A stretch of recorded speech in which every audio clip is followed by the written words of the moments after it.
Nuestro mensaje lleva por título Más de lo que se requiere. Hebreos capítulo 6, verso 17.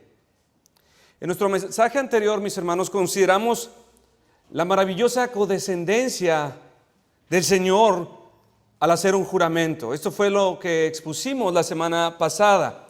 Dijimos que Dios, al jurar por sí mismo, nos dio a conocer la sencillez, la simpleza de su corazón, pues a pesar de ser infinitamente superior a nosotros, se conduce con la nobleza de un caballero y se muestra respetuoso a sus criaturas al participar Él de nuestras formas.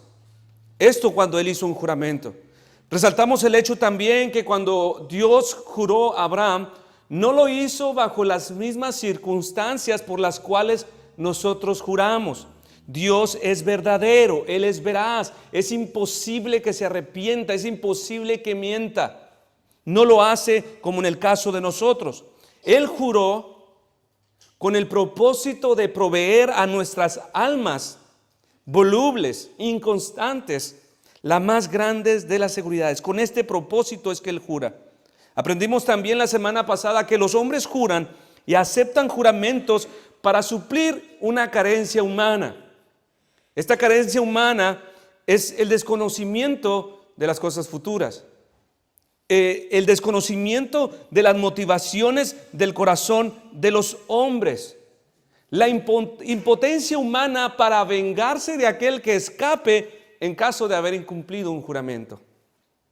Todas estas limitaciones humanas despiertan, como dijimos, en nosotros incertidumbres. Estas incertidumbres que traen final a través del juramento, se dan fin a través de jurar, y las controversias, de acuerdo a las Escrituras, así se confirman de esta manera. Y dijimos también que dichos juramentos deben ser hechos solamente en el nombre de Dios. Y deben de ser así porque al invocar a Dios por medio de un juramento, reconocemos ciertas excelencias, ciertos atributos que le pertenecen solamente a aquel que es Dios. Como lo es amar. Él ama la verdad, ama la justicia, ama la integridad, ama la honestidad.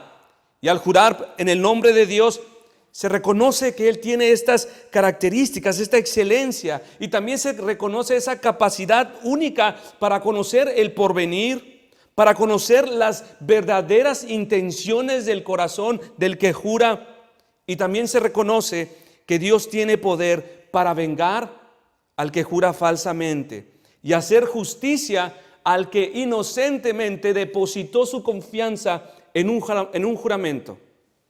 Todas estas cosas, mis hermanos, abordamos en nuestro mensaje anterior. Ahora, nuestro escritor continúa desarrollando su mensaje y ahora agrega en el verso 17 una razón mucho más profunda por la cual Dios estuvo dispuesto a hacer un juramento.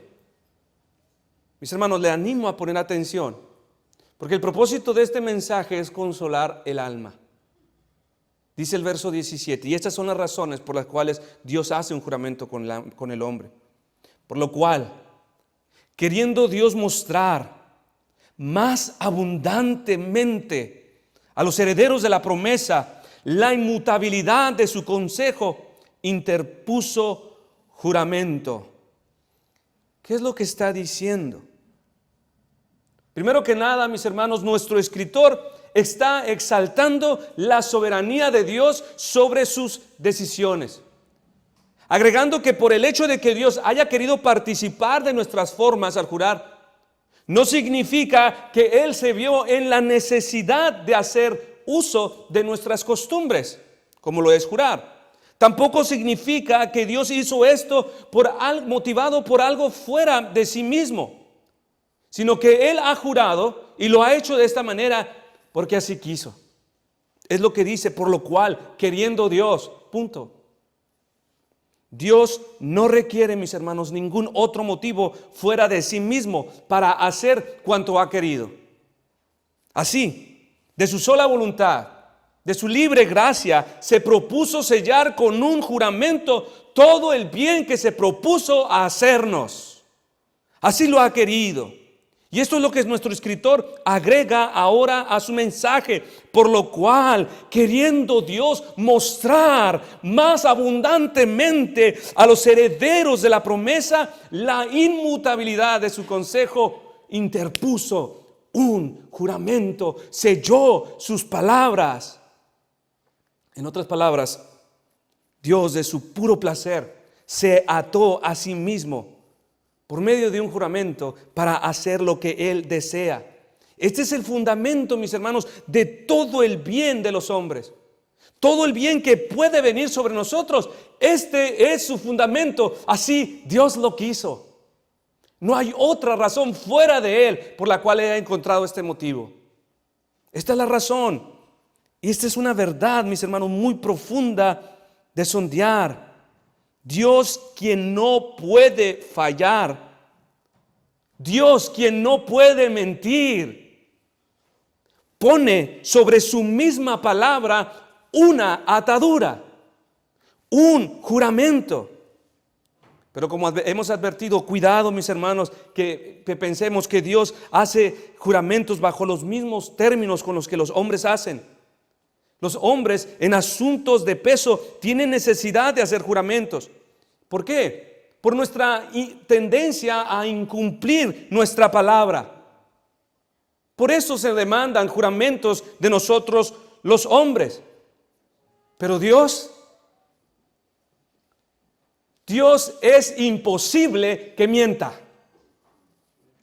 Es imposible que falle. Es imposible que Él le deje salir una palabra de su boca a la ligera. Y juró, porque así lo quiso. Jesús dijo en Mateo 11:25: Te alabo, Padre, Señor del cielo y de la tierra, porque escondiste estas cosas de los sabios y de los entendidos y las revelaste a los niños. Sí, Padre, porque así te agradó, así te plació. Para hacer todo cuanto ha hecho Dios a favor de los hombres, no necesita ninguna motivación fuera de sí mismos. No necesita que seas mejor. No necesitas que seas peor. Él encuentra su motivación dentro de sí. Salmo 115:3: Nuestro Dios está en los cielos. Todo lo que quiso ha hecho. Esto, mis hermanos, mis hermanas, es digno de nuestra admiración y alabanza. Y no solamente de esto, mis hermanos, también es una de las más grandes razones para descansar en Dios con toda confianza. ¿Por qué?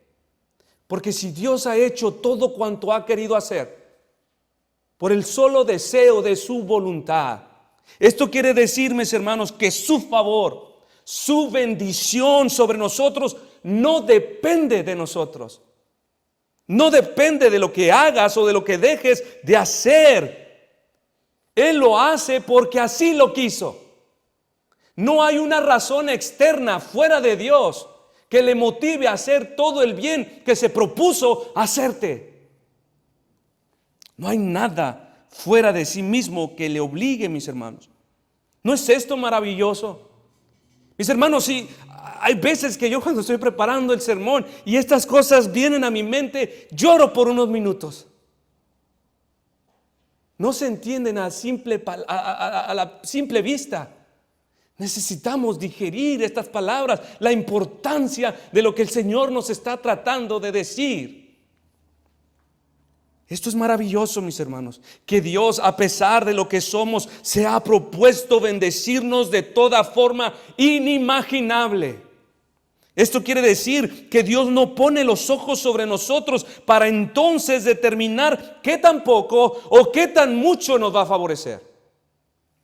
No, Él tiene los ojos sobre sí mismo. Él tiene los ojos sobre lo que Él ha hablado. Y se asegurará de cumplir todo aquello que por su nombre ha jurado. Esta es la libre y voluntaria atadura que Dios ha puesto sobre sí. Satanás querrá mentirnos, mis hermanos. Constantemente nos hará creer que Dios es como un hombre, que Él responde de acuerdo a lo que hacemos o dejamos de hacer. Nos incitará a pensar que sus promesas, sus tratos con el hombre, sus pactos dependen de nuestro buen desempeño. Nos envolverá al punto de que comencemos a ver hacia nosotros mismos. Y entonces, cuando esto hagas, comenzarás a dudar de tu salvación. Comenzarás a dudar y pensarás, ¿acaso Dios me bendice? Cuando entonces tú pones tus ojos en ti mismo, mis hermanos, comenzarás a llenarte de desconfianza, de ansiedades, de incertidumbres, depresiones, etcétera, etcétera. Se pone en tela de juicio lo que Dios ha prometido.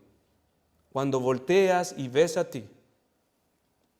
Muchos, mis hermanos, por esta razón se mantienen titubeantes en su fe. Y de alguna manera responsabilizan a Dios y piensan, si tan solo Dios hiciera algo, o si tan solo Dios hiciera tal cosa, yo estoy seguro que no sería tan débil en la fe. Pero lo que estos ignoran, mis hermanos, es que Dios ya lo hizo. Y lo ha hecho abundantemente. Por lo cual, queriendo Dios mostrar más abundantemente a los herederos de la promesa, la inmutabilidad de su consejo, de su voluntad, de lo que Él ha planeado, interpuso juramento. Aquí nuestro escritor nos dice que para que nuestra fe sea fortalecida, Dios ha hecho más de lo que se requiere. Dios ha ido más allá de lo necesario. Ha hecho mucho más de lo que se espera para convencernos de que ha hablado con la verdad. Él ha hecho mucho más. Para entender, mis hermanos, lo que nuestro escritor quiere decirnos, primero debemos recordar otra vez que Dios es fiel. Debemos recordar que Dios es verdadero. Debemos recordar que es imposible que Él mienta. No hay variación, no hay alteración en su persona, en su carácter. No se puede arrepentir. Esto debe de estar bien firme en nuestras mentes. Por lo tanto, con solo esto, mis hermanos, es suficiente para todos nosotros con que Él dé a conocer lo que hará. Después de esto, no se necesita más garantía que su palabra. Y todas estas excelencias, mis hermanos, como lo son su veracidad, su fidelidad, su voluntad, son eternamente firmes, porque cada una de ellas se sostiene en la inmutabilidad de su carácter. Así podemos decir que su palabra es inmutable, su fidelidad es inmutable, su veracidad es inmutable, su voluntad es inmutable. Esto es una razón de gran peso, mis hermanos, para mantenernos confiando. Es una razón abundante. Pero ¿qué es lo que nos está tratando de decir nuestro escritor? Esto es una verdad. Dios es veraz, Dios no miente, no hay alteración en su carácter, en sus palabras, en sus propósitos. Pero Dios, para revelarnos la firmeza de su promesa, hizo mucho más que hablar. Y a pesar de que no miente, a pesar de que Él no cambia, Él ha hecho mucho más abundante de lo que se espera, mis hermanos. A pesar de ser inmutablemente fiel, Él hizo mucho más. A pesar de ser inmutablemente verdadero, Él hizo mucho más. A pesar de que no puede mentir, hizo mucho más. A pesar de que Él no es hombre para arrepentirse, Él hizo mucho más. A pesar, mis hermanos, de todas las inmutables excelencias de su santidad y ser, Dios ha hecho mucho más. El solo hecho de habernos dado su palabra ya es una ancla segura. El solo hecho de habernos dado su palabra es un ancla inmutable, mis hermanos. Pero Dios ha hecho más, es lo que nos está tratando de decir nuestro escritor. Pues a su palabra inmutable le agregó un juramento inmutable. Y esto es evidente en el siguiente verso. Para que por dos cosas inmutables, en las cuales es imposible. Esa palabra imposible, mis hermanos, es la más imposible de todas las que existan. Trata de transmitir la certeza que solamente se encierra en Dios mismo, que se encuentra en Dios, para que por dos cosas inmutables en las cuales es imposible que Dios mienta, tengamos un fortísimo consuelo los que hemos acudido para asirnos de la esperanza puesta delante de nosotros. Esto, mis hermanos, escuche bien. Esto nos revela el profundo deseo por vernos totalmente establecidos, firmes, convencidos, seguros, quietos. Su deseo es que nuestros corazones y pensamientos sean abrumados de consuelo y dulce paz. Este es su propósito. Al que está ansioso en esta mañana, al que está preocupado en esta mañana, al que tiene incertidumbres con respecto a su futuro, es para ti a quien está hablando el Señor. Puede ahora percibir un poco más del peso de estas palabras, por lo cual, queriendo Dios mostrar más abundantemente a los herederos de la promesa la inmutabilidad de su consejo, de su voluntad, interpuso juramentos. En otras palabras, nuestro verso está diciendo, para mostrarnos a nosotros la imposibilidad de Dios para fallar en lo que se ha propuesto hacer, agrega a la inmutabilidad de su voluntad un juramento inmutable. Por esta razón es que el verso 18 dice, para que por dos cosas inmutables, una es suficiente, mis hermanos, una era suficiente, pero Dios va más allá, para que por dos cosas inmutables ustedes, mis iglesia, mi esposa, tenga completa certeza, seguridad de que no hay nada que les pueda robar esta bendición. Esto es lo que el Señor nos quiere dar a conocer esta mañana. Que nuestra alma sea nutrida de paz, de seguridad, de consuelo, hasta lo más profundo de nuestro ser, aún en medio de la aflicción, en medio del dolor, en medio de lo incierto. Pablo dijo a los filipenses, por nada estéis afanosos, por nada estéis afanosos, por nada se preocupen, sino sean conocidas vuestras peticiones delante de Dios en toda oración y ruego con acción de gracias. Y la paz de Dios, que sobrepasa todo entendimiento, guardará vuestros corazones y vuestros pensamientos en Cristo Jesús. El deseo profundo de Dios, mis hermanos, es que de nosotros, sus hijos, sean removidos todo vestigio de duda, toda forma de incredulidad, toda forma de ansiedad, de inquietud, de congoja, toda forma de preocupación, de intranquilidad. Y en su lugar tengamos paz, profunda y dulce paz. Y mira lo que Él ha hecho. Él te dijo, te bendeciré. Esto es demasiado para un pecador. Te bendeciré. Esto es demasiado para una pecadora como usted. Esto nos parece increíble ya. Señor, debes de estar bromeando. ¿Cómo puede el Dios de la gloria decirle al pecador, te bendeciré? Pero, para que no exista lugar para la duda, lo jura por sí mismo, para que por dos cosas inmutables tengamos un fortísimo consuelo.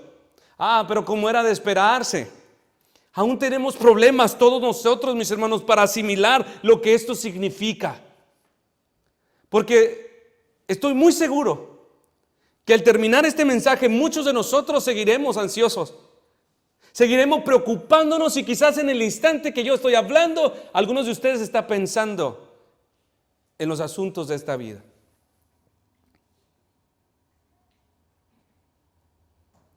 Esto es difícil para nosotros. Entonces, fíjese lo que el Señor ha hecho. nos concede medios para alcanzar la plenitud de confianza, de seguridad que se ha propuesto que todos alcancemos. Uno de ellos es su palabra escrita. ¿Cómo podríamos afianzarnos, mis hermanos, con tal seguridad si no conoces aquella voluntad que ha sido revelada? Y además que esta verdad que ha sido sellada con un juramento. ¿Cómo podrías tener seguridad si no lees la Biblia? ¿Cómo podrías? Esa es la respuesta, es un medio para que se afiance el cristiano o la cristiana. Otro medio es la oración, mis hermanos. Hermanos y hermanas, todos aquellos que estén afligidos, que luchan con incertidumbres, con depresiones, con ansiedad, que viven desmotivados y que viven con un sentido de despropósito, necesitan ponerse a orar. Urgentemente. La oración no nos la dio el Señor para que busquemos solo cosas terrenales o para que eventualmente solicitemos algunas cosas. Todas esas cosas ya las puso al alcance de nosotros aquí en la tierra. Todas las cosas que tú necesitas y por las que la mayoría de la iglesia pide, ya las puso al alcance de nosotros. Solamente es cuestión de trabajar, solamente es cuestión de hablar, de negociar, no sé. En lugar de eso, mis hermanos, la oración es el brazo poderoso que se extiende hasta el cielo para obtener de Dios esa gracia necesaria que nos establece firmemente en su palabra, a pesar de las circunstancias que nos rodean. La oración es ese brazo que se extiende hasta el trono de Dios para tomar de Él y así experimentar en esta vida esa dulce paz que debe sobreabundar en todos nosotros. Esa dulce paz que debe sobreabundar en nuestros pensamientos al reconocer lo que Él ha hecho. Esta es una clara expresión, mis hermanos, de los medios que Dios se ha sido para ayudarnos en nuestra debilidad, para mantenernos confiando, para auxiliarnos en nuestra pronta disposición para dudar. Ahora observemos desde otro ángulo, mis hermanos, lo que esto significa. Decíamos, por lo cual queriendo Dios mostrar más abundantemente a los herederos de la promesa la inmutabilidad de su consejo, interpuso juramento. Dios juró. Esto ya es suficiente. Pero Dios juró, esto es más de lo que se requiere. Esto es más allá de lo necesario. Es mostrar más abundantemente. ¿Y por qué razón juró? Para mostrar, como dice nuestro texto, para mostrar mucho más abundantemente a los herederos la inmutabilidad de su consejo. Al hacer esto, ¿qué es lo que está pasando? Hermanos, Dios mostró mayor importancia a nuestras infirmezas. Consideró como más importante considerar nuestra debilidad que sus propios atributos, que sus propias excelencias. Esto es increíble. Dios se tomó, no quiero decir la palabra la necesidad, la delicadeza para considerarnos a nosotros antes que a sí mismo. Hermanos, Dios tiene el poder supremo para demandar de sus criaturas inferiores, estos somos nosotros, lo que le plazca. Dios pudo haber demandado de nosotros nuestra confianza sin dar mayor explicaciones. ¿Por qué? Porque Él habla con verdad, porque Él no falla, porque Él conoce lo que está hablando, porque Él es sabio. Puede hablar en base a su integridad, en base a su veracidad. Él puede simplemente exponer, hablar, demandar de sus criaturas y punto, se acabó. Estamos obligados a obedecerle. Pero a pesar de ser el soberano Señor, no fue tan arrogante como para pedir, confíen en mí porque yo se los digo. No fue tan arrogante para decir, hagan y tal cual cosa porque así lo quiero, punto. Y tiene todo el derecho, porque es el Creador, porque es el Dios soberano. No, mis hermanos, esto no fue lo que hizo. Él agrega un juramento para que esto sea como una ayuda a todos nosotros para poder confiar en Él. ¿Acaso no es cierto, mis hermanos, que muchos de nosotros hacemos precisamente lo opuesto? Con aquellos a quienes Dios ha puesto bajo nuestra autoridad. Por ejemplo, muchas veces nuestras esposas en algún malentendido, nosotros como varones, como esposos, respondemos con integridad de corazón, respondemos con la verdad y si se nos demanda de parte de nuestras esposas mayor explicación, ya no queremos darla. Ya te dije que es la verdad. Así no fue. Si no me crees, es tu problema, punto. Te he hablado con la verdad, no te he mentido. Explícame esto y esto. Es tu problema si no me quieres creer. Dios no ha hablado así. Somos arrogantes, somos prepotentes y no consideramos a nuestras esposas para ayudarles, tal y como Dios lo hizo, a que se establezcan, para que se convenzan de la verdad y de la honestidad con la que hemos hablado y puedan confiar en nosotros. Muchas veces como esposos nos colocamos en una actitud quien ni el mismo Señor de la gloria se ha colocado. Dios ha hecho más que solo expresar la veracidad de su palabra. Ha hecho más que expresar la integridad con la que Él ha hablado. Ha provisto medios para convencernos de que nos está hablando con verdad. Ha provisto medios para ayudarnos en nuestra desconfianza. Es por esto, mis hermanos varones, esposos, que todos nosotros, los que somos discípulos de Cristo, debemos aprender del Señor. Si mi esposa me llama y me pregunta, ¿qué haces? Digamos lo que hacemos. Si nos llama y nos pregunta, ¿dónde andas? Digamos dónde andamos. Si necesita explicaciones, démosle explicaciones. Ayudémosle, así como el Señor nos ha ayudado a establecernos. Me gusta la frase, no sé quién la escribió, pero en el fondo de la publicación tenía un nombre ahí como vaquero. Él decía, me gusta que mi esposa me llame y me pregunte dónde andas, porque ella tiene el derecho a saber a dónde la llevo cuando no la traigo de la mano. Algunas madres, mostrando también la misma arrogancia con sus hijos, cuando han hablado con la razón a sus hijos y ellos le preguntan o demandan a su madre alguna explicación por qué deben de hacer o no hacer tal cosa, la madre contestará, porque yo lo digo, punto, porque soy tu madre. Dios no ha hecho eso, mis hermanos. Dios no ha hecho así con nosotros. Aún, como decíamos, tiene todo el derecho. Aun cuando Dios mismo es el que habla con verdad, cuando ha hablado con veracidad, con integridad de corazón, cuando tiene la razón, consideró nuestra debilidad, consideró nuestra fragilidad, consideró más nuestras debilidades que sus excelencias y con toda paciencia nos ayuda hasta el día de hoy a establecernos. Cuidadosamente nos ayuda a remover poco a poco de nosotros toda desconfianza, toda forma de duda, de incredulidad. El Señor está dispuesto cuando hay cosas que no entendemos, cuando aquellas cosas ponen en tela de juicio su palabra, viene en su espíritu, viene en la predicación, viene en la meditación de la palabra y se afianza nuevamente el cristiano. Que Dios nos pida que confiemos en Él. Ya hay suficiente razón para nosotros, pero que agregue un juramento y que además nos dé medios para asegurarse que nosotros, sus criaturas, nos movamos en esa dirección, hacia la completa confianza en Él. Es fruto de superabundante gracia, es fruto de su superabundante bondad para con nosotros. Esta gracia, mis hermanos, manifestada en esta buena disposición de Dios, debe revelarnos la atrocidad de nuestro pecado al desconfiar, al dudar de Dios, al ser impacientes. Es un pecado atroz, es un pecado horrible, cuando Dios ha hecho mucho más abundante para que nosotros seamos establecidos con toda seguridad. ¿Y cómo no va a ser una ofensa, mis hermanos? Dígame, ¿quién de ustedes es tan grosero que cuando pide 1 kilo de carne al carnicero, delante de él huele la carne, le da vueltas?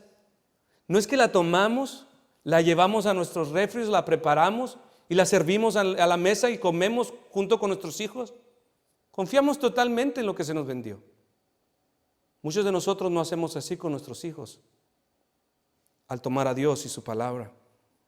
No hay excusa. El Señor, por medio del profeta Isaías, le dijo a ese pueblo rebelde en el capítulo 5, verso 4, ¿qué más se podía hacer a mi viña que yo ya no haya hecho en ella? ¿Qué más podría hacer que no haya hecho yo ya? ¿Cómo esperando yo que diese uvas, ha dado uvas silvestres? Si alguno aquí presente aún no confía en el Señor, o si alguno no confía en su palabra, o si otro aquí aún se mantiene titubeante entre seguir al Señor o no, si alguno a pesar del tiempo no se ha entregado completamente al Señor, déjeme decirle que el problema no está en Dios. Dios ha hecho suficiente. Dios ha hecho más abundantemente. Él ha hecho más de lo necesario. Ha obrado abundantemente. Entonces, mis hermanos, esto solamente revela una cosa: un corazón duro, endurecimiento del corazón. Y si sigues así, las advertencias en la Biblia son claras: te perderás eternamente. Y no fue porque quedó esto de Dios. La verdad es porque tú nunca quisiste. Ese fue el grande problema. Desde capítulos anteriores, la palabra de Dios, como un clamor suplicante, aún te dice: si oyeres hoy su voz, no endurezcáis vuestros corazones. Y lo vuelve a decir. Alguno dirá: pero ¿no decíamos al principio que Dios hará todo y cumplirá todo cuanto se ha propuesto? ¿Cómo es entonces que algunos no confían en Él? ¿Cómo es que algunos no se han entregado a Él? Si Dios ha hecho uso de medios para que las personas crean, ¿cómo es que algunos terminan perdiéndose? Bueno, nuestro pasaje agrega una poderosa palabra que denota la particularidad de su promesa. En el verso 17, por lo cual queriendo Dios mostrar más abundantemente a los herederos. Esto no es a los incrédulos. Esto no es a los de doble ánimo, a los fríos, a los herederos de la promesa. Los beneficios de esta promesa se limitan a los herederos de la promesa. Cuando Dios dio la promesa a Abraham, mis hermanos, la intención de Dios fue que serían bendecidos todos aquellos que son de la fe de Abraham. No conforme a la carne, o sea, no descendientes de conforme a la carne, sino conforme a la fe. Por esta razón es que solo los creyentes tienen el derecho a ser llamados herederos. En Gálatas 3:7 dice: sabed por tanto que los que son de fe, estos son los hijos de Abraham. Y a Abraham fue hecha esta promesa. Y todos los que desciendan conforme a la fe de Abraham son los herederos. Dice en el verso 9: de modo que los de la fe son bendecidos con el creyente Abraham. Verso 29: y si vosotros sois de Cristo, ciertamente linaje de Abraham sois y herederos según la promesa. Si ignoramos esto, mis hermanos, seremos tentados a pensar que la intención de Dios para salvar a los hombres ha fracasado. ¿Por qué? Porque en muchos hombres la salvación es inefectiva. No importa cuánto Dios esté dispuesto a salvarles, ellos no se dejan. No importa si Dios les ha dado su palabra y aún les ha dado un juramento y aún les ha dado medios, con ellos no ha podido, pensamos. Pero la realidad, mis hermanos, de esta pregunta es que la intención de Dios para salvar es particular. La intención de Dios es que solamente su salvación es efectiva en los herederos. Pablo dijo en Romanos 9: no que la palabra de Dios haya fallado, porque no todos los que descienden de Israel son israelitas, ni por ser descendientes de Abraham son todos hijos, sino en Isaac te será llamada descendencia. Esto es, no los que son hijos según la carne son los hijos de Dios, sino los que son hijos según la promesa son contados como descendientes. Estos herederos, mis hermanos, tienen la exclusividad de la promesa de Dios, los cuales no son engendrados por voluntad de hombre ni por sangre, sino por su Espíritu. Todos ustedes, mis hermanos, los que poseen esta seguridad en sus corazones, deben asombrarse de Dios. Que esto sea una realidad particular, que esto sea solamente una promesa definida, deben asombrarse de Dios. Todos ustedes, los que abrigan esta esperanza, deben preguntar como Judas, no el Iscariote. Él preguntó: Señor, ¿cómo es que te manifestarás a nosotros y no al mundo? ¿Cómo solo a nosotros y no a todos? Porque así lo quise, porque así me plació. Esta es una verdad que además de asombrarnos, mis hermanos, debe humillar toda jactancia, toda forma de orgullo en nuestros corazones, y en su lugar ser llenado de humildad, de gratitud, de mansedumbre. Por lo cual, queriendo Dios mostrar más abundantemente a los herederos de la promesa. Ahora, muchos al escuchar la palabra promesa ven esta herencia como un evento futuro que pertenece solamente a la vida venidera. No es como un evento real en este día. ¿No es cierto que muchas veces estamos viviendo como a la expectativa de que algo en esta vida viene? Sin embargo, mis hermanos, esta es solamente una parte de la verdad, pero la otra parte de la verdad es que los que son herederos comienzan a vivir ya parte de esta herencia aquí en esta tierra. Y no me refiero a autos, casas, sino algo mucho más excelente y de valor eterno. Los que son verdaderamente herederos de Dios entenderán lo que a continuación voy a decir. El resto, ponga atención y examine su corazón. Esta herencia ha comenzado en esta tierra. Todos los herederos participan ya de esta herencia al ser regenerados. Primera de Pedro 1:3. Bendito el Dios y Padre de nuestro Señor Jesucristo, que según su grande misericordia nos hizo renacer, nos hizo nuevos, una nueva criatura, para una esperanza viva por la resurrección de Jesucristo de los muertos, para una herencia incorruptible, incontaminada e inmarcesible, reservada en los cielos para vosotros. Sí, hay algo en el porvenir, pero hay algo que está sucediendo y que más bien sucedió en esta tierra.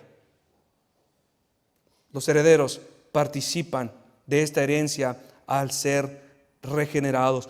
Todos los herederos participan ya de esta herencia al ser justificados aquí en la tierra.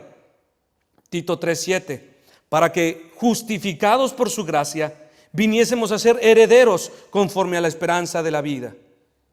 Y esta justicia, hemos enseñado anteriormente, se refleja en una vida de santidad progresiva, va en aumento y va en aumento. Esto sucede aquí, mis hermanos. No sucede un segundo después en el cielo. Todos los herederos tienen esto ya.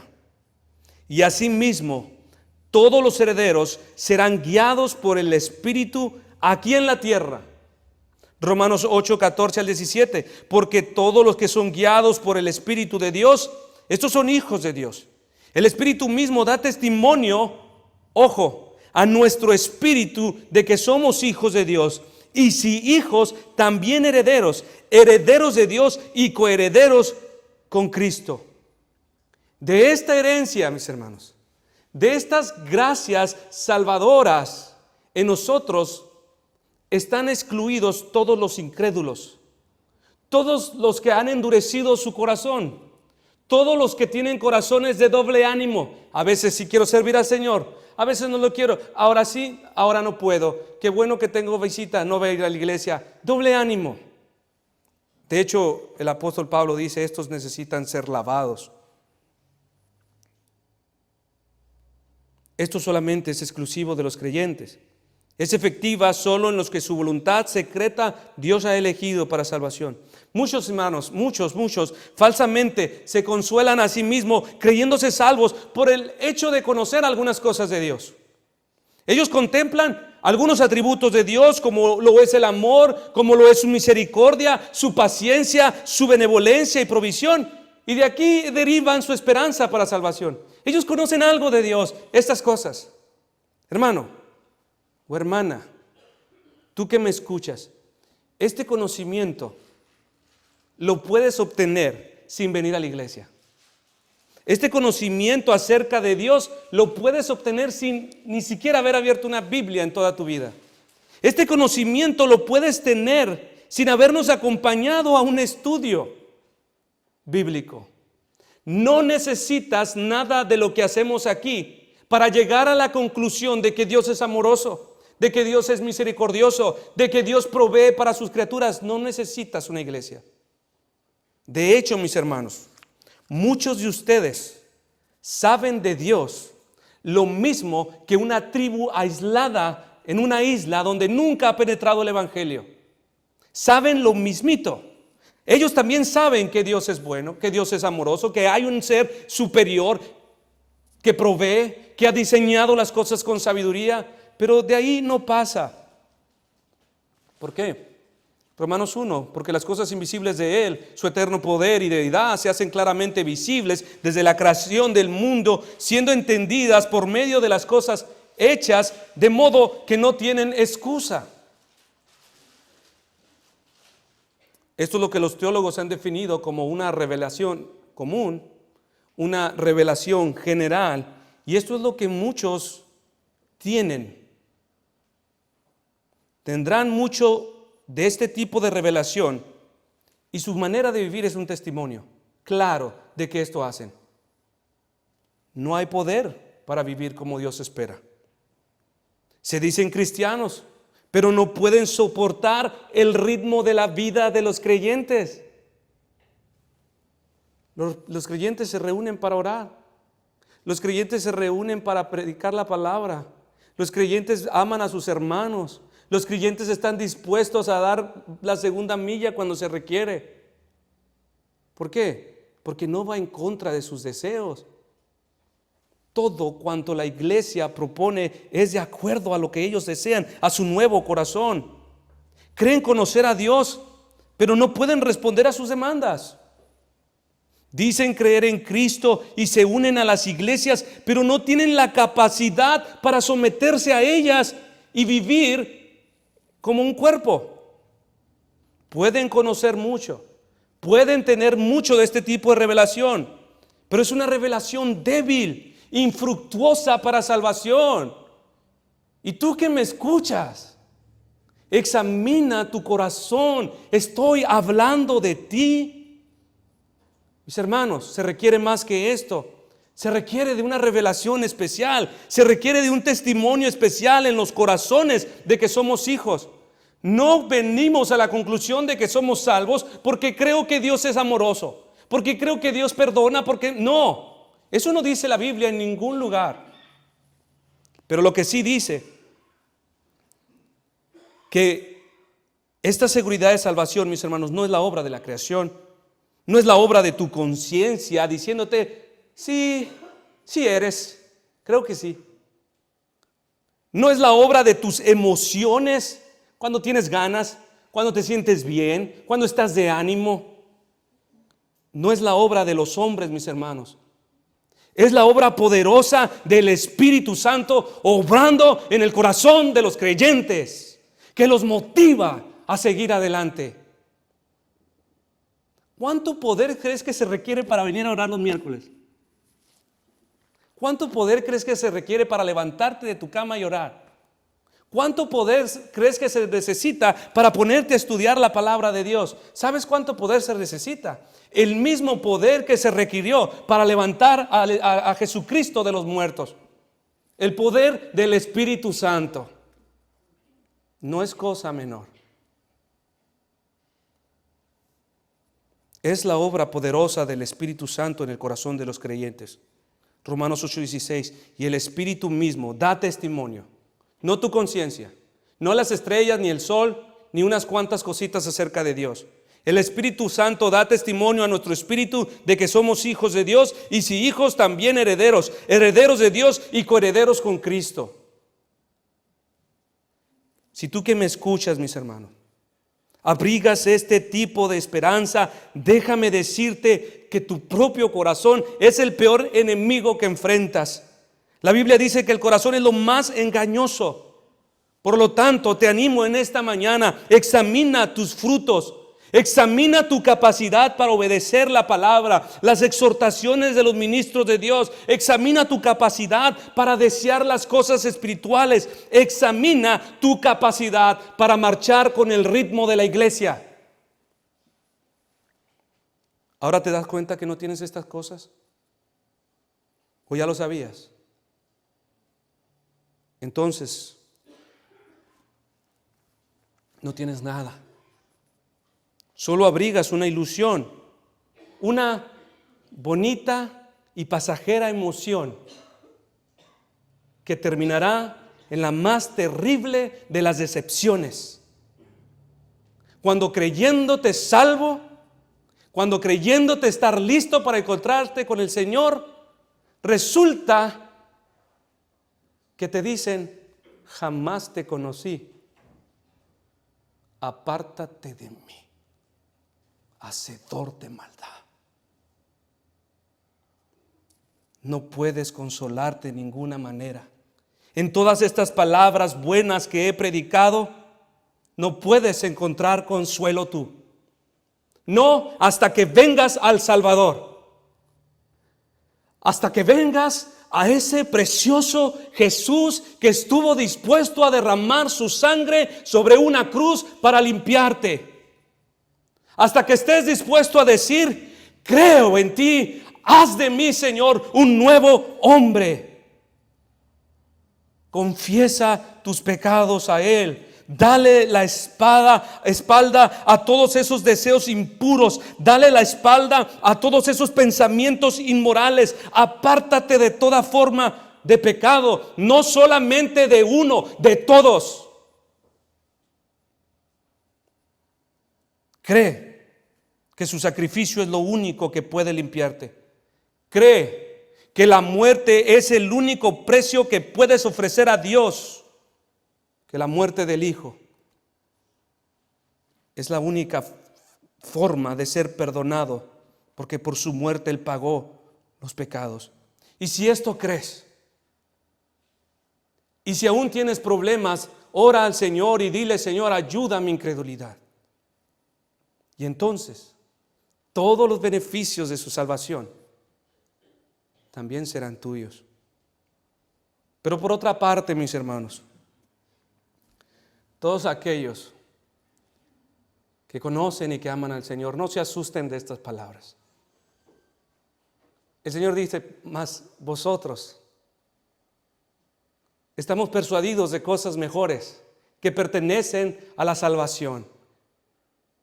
Yo sería un mal predicador si dejo a las ovejas del Señor temblando en sus corazones, porque a final de cuentas son las únicas que tiemblan a su palabra. Ustedes no tienen problema con el Señor. Ustedes poseen esa seguridad en sus corazones. Contemplen lo que Dios ha dicho. Si al leer este pasaje tu corazón se ensancha, mis hermanos, es porque es a ti de quien habla el Señor. Por lo cual, queriendo Dios mostrar más abundantemente a los herederos de la promesa la inmutabilidad de su consejo, interpuso juramento. Dios ha hecho mucho más de lo que se espera, más de lo que esperas. Antes de que considerar sus excelencias, Dios consideró tu debilidad, tu fragilidad, para mantenerte firme, confiando. Y a pesar de que su palabra es inmutable y que no puede fallar, le plació agregar un juramento. Esto lo hizo por amor a ti, lo hizo por amor a mí, porque en verdad desea que por nada estemos afanosos.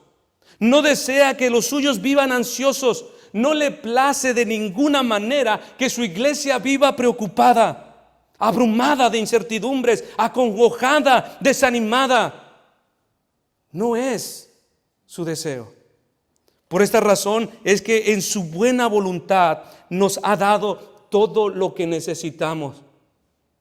Su palabra, la oración, una iglesia, un grupo de hermanos que puede orar. ¿Para qué?